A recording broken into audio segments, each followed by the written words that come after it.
All right, so the world is currently in lockdown.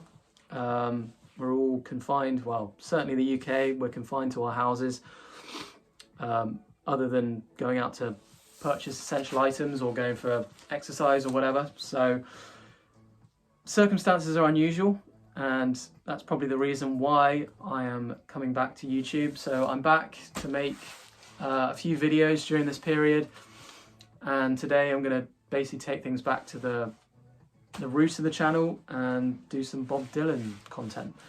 So I'm going to show you every single Bob Dylan record that I own, and here's the stack, which is fairly hefty. I'm just going to go through these chronologically, and for those of you out there that are interested, I'm not even sure who still subscribes to the channel, but there might be several people out there that take inspiration if they're in the market for any Bob Dylan albums on vinyl. So I'm going to go through these chronologically, and yeah, without further ado, let's get started. So to kick things off, we have the mini Annapolis party tape. This is from 1961, this was recorded, and basically just a set of home demos that Dylan recorded in '61 after his first trip to New York. Mostly cover material, but you got a gatefold with some nice info on the sleeve as well, so yeah, it's a nice one to kick things off. Moving on, we have, this is Bob Dylan in concert at Brandeis University, 1963. This is a classic case of a lost Dylan album that was later unearthed. This was actually released in 2010 after gathering dust in some random guy's basement, I believe. Which seems to often be the case with Dylan. There's just endless material, and now and again people unearth it and discover it, and then eventually some of it filters down into commercial release, and this is one of those cases.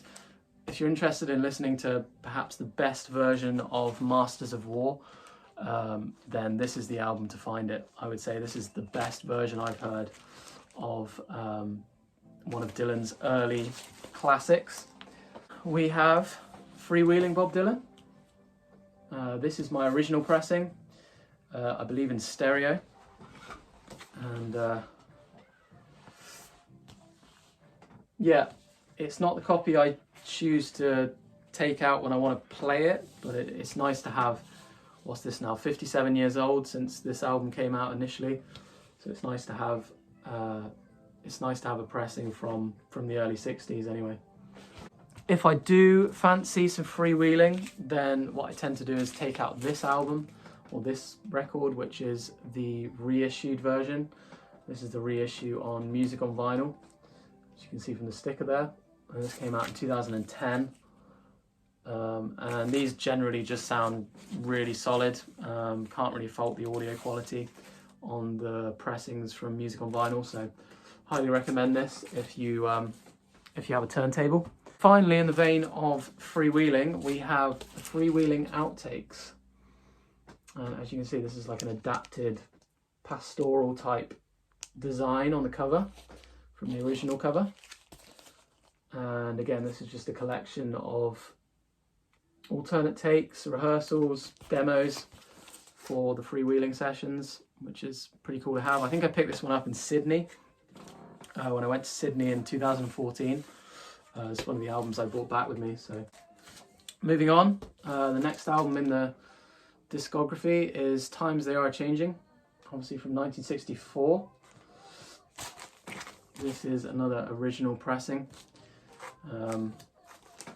Big fan of this album, and I've recently become really obsessed with the song When the Ship Comes In, and especially the live version, if you can find it on I think it's on the No Direction Home soundtrack, the Bootleg Series Volume 7.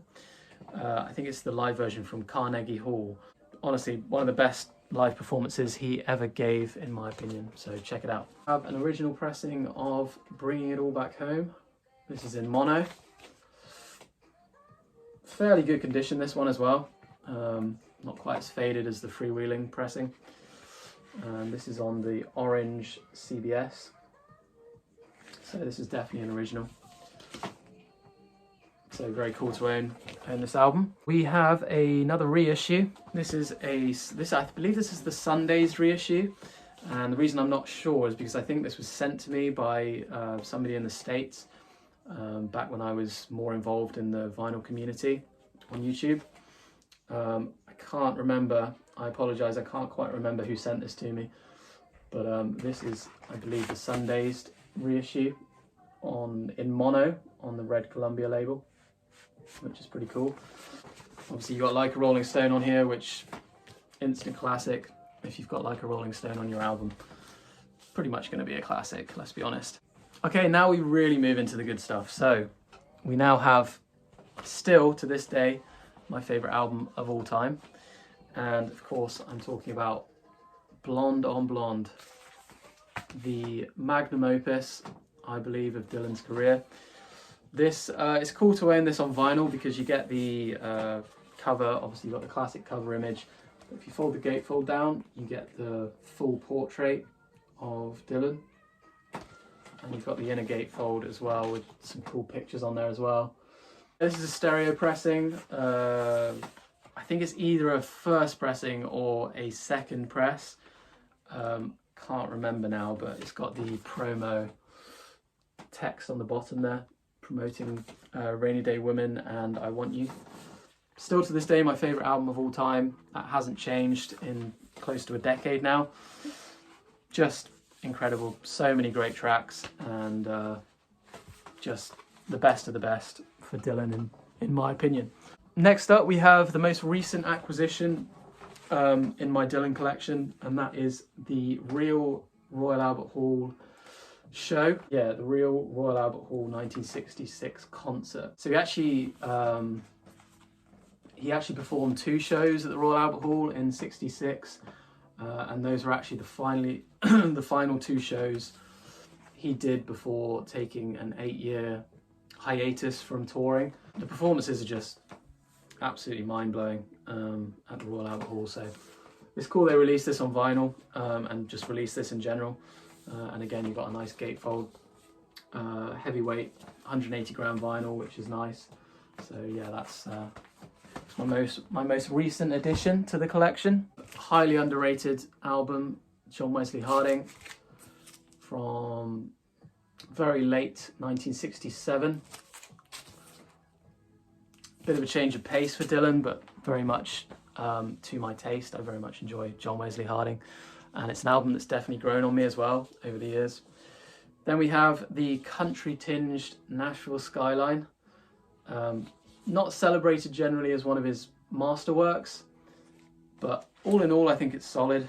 I think it's a nice relaxing album to listen to, and this is on the orange CBS. Next up, we have a greatest hits compilation. This again was sent to me. I think this was sent to me by either the same guy or somebody else. I think his name was Jeff. I really apologise, I can't remember your second name, Jeff, if you're still watching, but I think you sent this to me probably about 5 or 6 years ago now. This is the original greatest hits of Dylan, and it's actually got the original Milton Glaser poster in there, which is really cool. I won't get it out now because it's absolutely massive, but yeah, that's a nice one to have. Right, rapid fire over these next few just so we can speed up a little bit. Dylan from 1973, not one of his stronger efforts, unfortunately. Slight step up, but again, not one of his best. Planet Waves, and this was one of the only albums he released on the Asylum label before returning to Columbia Records. But this was the only album he recorded for Asylum Records in the 70s, so not a bad effort. Then, of course, we're moving back to the very peak in terms of songwriting and just songs in general. This is one of my favourites, probably second or third if I was to rank them. And of course, I'm talking about the masterpiece that is Blood on the Tracks. Of course, Dylan recorded this album essentially twice. He initially recorded the album in New York and then wasn't fully satisfied with the results, so he returned to Minnesota, his home state of Minnesota, to re-record the album, and the fruits of those sessions are what you hear on the final cut. which is pretty cool. I'm not going to talk about this now, but you should all have heard this by now. This is one of the best heartbreak albums, the best love songs ever written. So yeah, certainly one of my favorites in his career. Then we have a slightly different vibe to the next album. This is Desire from 1976. You've got classic tracks on here. Hurricane is obviously the one that everybody knows because of the great story behind it. You've also got Isis, which is a song that really benefits from his live performances of it. Yeah, the live performances of Isis are just out of this world. One More Cup of Coffee is another great song. So yeah, very solid effort on Desire. We have Hard Rain. This is Hard Rain from 1976. And this was a live album from the Rolling Thunder Revue. This is on the Orange CBS as well.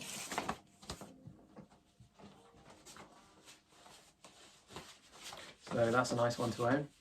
Really good version of Shelter from the Storm on that one. Just a single. This is Your Love in Vain off Street Legal, which is the album he came out with in 1978. Okay, next up we have another live album from 1978. Not a big fan of this one. This is At Budokan from the 78 tour.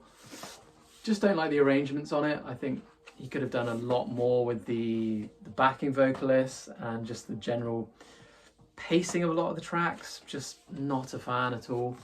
I really don't think he did a great job with the arrangements on here, but I have a slight soft spot for this record because it happens to be one of the first Dylan records that I received back in the day. So yeah, we'll keep it in the collection for that reason. Now we move into the slightly more divisive, or one of the more slightly divisive periods in Dylan's career, and that is the kind of evangelical trilogy, as it's known, and that kicks off with Slow Train Coming from 79. Honestly, I think this is an underrated album. I think there's some good tracks on here, some good songwriting. Precious Angels, one of my favourites. And the production on here by Jerry Wexler, I think is really good. It sounds really clean and matches the music really well. So yeah, I give props to this. It's certainly not his best work, but it's certainly not bad either. So then we have a bit of a downward turn in terms of form, and that is Shot of Love from the early 80s. Never been a fan of this album. It's got a couple of nice tracks on there, but nothing to write home about.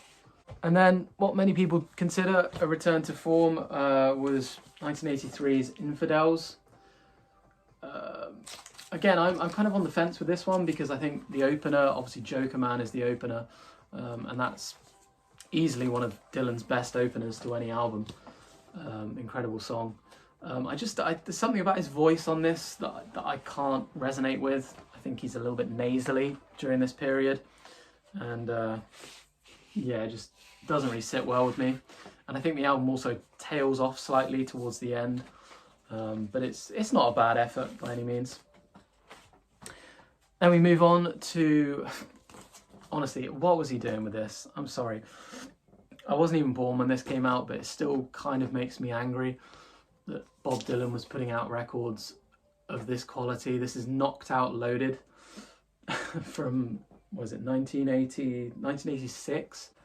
I don't really know why an artist of Dylan's caliber was putting out albums like this. It just nothing memorable about the songs on here. The artwork is just so bizarre and so dated. It's just, yeah, I think he was struggling to find his musical identity at this point. I think there was a little bit of confusion going on, but regardless, it is in the collection. Again, a return to form. You can probably sense, as in my opinion, a bit of a trend here of peaks and troughs when it comes to Dylan's discography. I think he obviously is, in my opinion, the most talented songwriter and one of the most talented poets of the 20th century. But because his career now spans, going on 60 years, you're going to have these peaks and valleys. But nonetheless, this for me was a return to form in the 80s, and that is Oh Mercy from 1989. Very solid from start to finish. Really enjoy the production on here. Just the whole feel of the album sounds a lot classier and more well put together and well thought out than the records that preceded it. So yeah, really solid. Okay, now we move into what I would say is kind of the final songwriting epoch, if you can class them as epochs in Dylan's career. He's gone through many of them, but this is, you know, kind of from the late 90s to the early 2010s. These are the last 4 albums that I own of his. Kicking off with Time Out of Mind from 1997. And it's really good. I mean, there's some good stuff on here. Obviously, it's famous for the Adele cover. Adele did the famous cover of Make You Feel My Love, which is on here. Dylan's version is really nice as well. Big fan of it. But it's just in general, I think that the track listing on here is very solid. So this was very much a return to form for Dylan. Okay, moving on, we've got what I consider to be almost part 2 of Time Out of Mind. It's similar in tone, similar in terms of the influences it draws from. Next we have 2001's Love and Theft. And these pressings are amazing. It's same with Time Out of Mind. These are the music on vinyl pressings. And you've got some incredible heavyweight vinyl for these. And red Columbia labels. And they just sound amazing. These really do sound good on the turntable. So if you're interested in maybe investing in some more recent Dylan albums, then I would definitely not look past these music on vinyl versions. So penultimately we have the only original collection of tracks that Dylan put out when I was actually around to be there for the release. So I was actually collecting records when this came out, and it was quite exciting, you know, having the prospect of a new Dylan album coming out. And this, up to this point, is the last album he's released of fully authentic material. And of course I'm talking about 2012's Tempest. Yeah, it's nice to be around for the release of this, and I used to be a bigger fan of it than I am now, perhaps. I still respect what he did with this. You know, you've got like Tempest, which is the track about the sinking of the Titanic, which is pretty epic. You got Roll On John, Duquesne Whistle, Long and Wasted Years. So you got some really good material on here, and yeah, I think if this does end up being his final collection of original songs, then it's a pretty good way to go out. And then finally we have an album from more recent times where Dylan has been going back and covering great singers and songwriters of the past. This is when he was going through his Sinatra phase, which I think he's pretty much still going through, as far as I know. This is Shadows in the Night from 2015.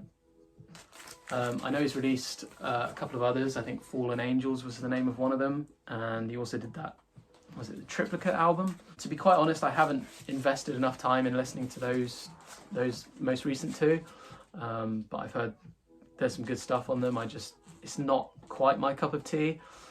More interested in his early stuff and his original material. So anyway, yeah, that is the final LP that I have to show you today. So that's pretty much my entire Bob Dylan collection on vinyl. Obviously you probably noticed there's a fair few gaps in there that I need to fill.